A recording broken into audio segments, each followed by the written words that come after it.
What's good, everybody? It's your boy, O'Shea Duke Jackson, back at it again with another episode of the Celebrity Junk. Dima, gangster music. Azealia Banks is quite interesting, and I would say delusional, to say the least. But like my dad used to tell me, a broken clock is right twice a day.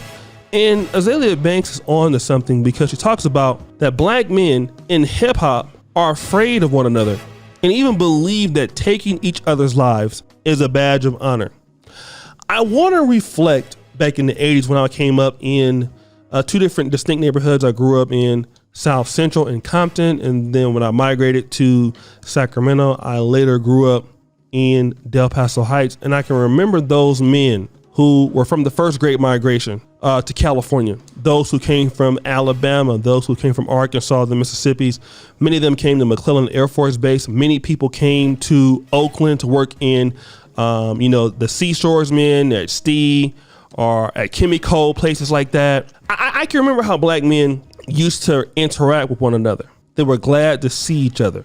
You saw a lot of black people at that time doing business through the church. So if you had a mechanic shop, if you had a beauty salon, just things like that, because you typically still, even though you can go anywhere in Sacramento, you did a lot of your business with the blacks. People would look out for you. It was the old Southern hospitality. But I noticed that things started to change, especially when I started to see people from my neighborhood who their family came in together, they started beefing with each other. I'll give you an example. My brother Shamar, he comments here on YouTube. He lived in a neighborhood called Strawberry Manors. And Strawberry Manors and Del Paso Heights is like right next to each other.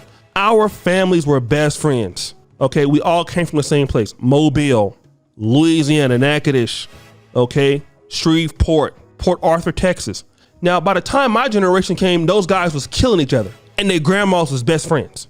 Their grandmas used to go to Union Baptist together, Macedonian Baptist Church together, Shiloh together. All right, that's how bad it was that time. And many of you guys who live in Black America, you have the same experience.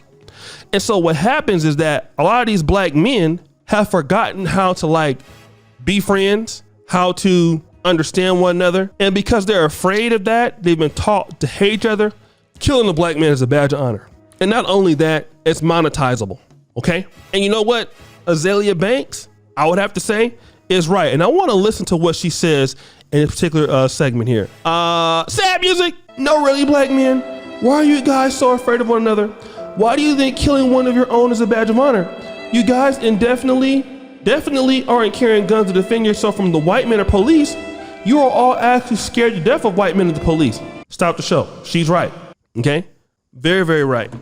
There are gang members I heard that said, hey, listen, when it came to shooting one another, we would stand there and pop the gun. But if one police car came by, we're running. All right. Sad music. You're carrying guns to protect yourselves from one another.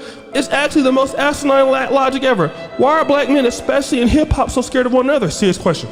That is because black men in America have not been taught by their families or by the system to love one another and have respect for one another. I'm gonna tell you one thing. When I was coming up in the black community, my mom watched every video. She would never comment, but if she could, she'll tell you, listen, get up out of here. Don't trust these Negroes. All right. Get up out of Del Paso Heights.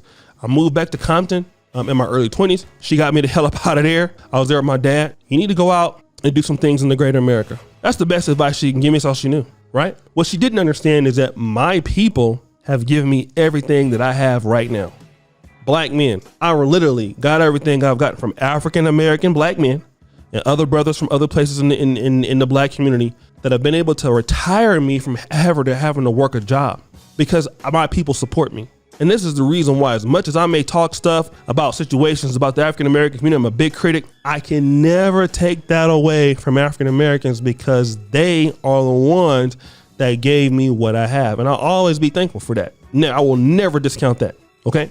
And the reality is, as black men, we have to understand that we are the leaders of any community.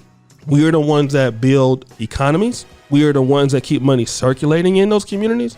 And we are the ones that have to respect each other's talent. But when you don't know any other way, or you come from resources that are lacking, and again, it's the system's fault. And it's also our fault too, because we don't teach our black men that they have to get along. We don't teach our young boys to respect each other as men and their roles in the community. So when that is not taught to them, they become what society predicts will become, which are destroyers of the community, and they destroy themselves. I have friends, you know, like that were gangsters and they got kids now, and maybe even they've changed. Their sons are doing the same thing that they was doing because they never have taught their children the right way. And I'm gonna tell you, it's up to us to teach our kids, even in the black manosphere. There's some drama that goes on here and there, but at least on the very micro level, you see black men that have come together and have created somewhat of an economy here on the YouTube platform, social media platform. You've seen it with me, guys like Kevin, guys like BGS, guys like Obsidian, communities. You see there's conferences. Because when black men come together, you can start solving some of the problems, okay? When the men are taken out of the equation, and better yet, when your own men take your own men out of the equation, even better. Look at YNW Melly, or YMN Melly, whatever his name is, that guy. The guy that killed his friend. You know, we have to learn that our men are the ones that build for the communities. We look at our men as enemies, when our men are not enemies. Our men are that's who our loyalty is at.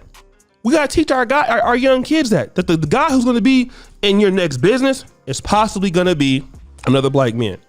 And when we come back to the black community, our people are the ones that are gonna give us a chance to do something. I'm over here in Africa right now, largely because of, don't get me wrong, my own efforts, but because my community can support me. They support what I do. But we don't teach our black people and our black children, our black youth, that you can monetize from your own people as long as you're good. Your people are your ticket out. But what folks think is, I have to destroy myself and my people to get it out.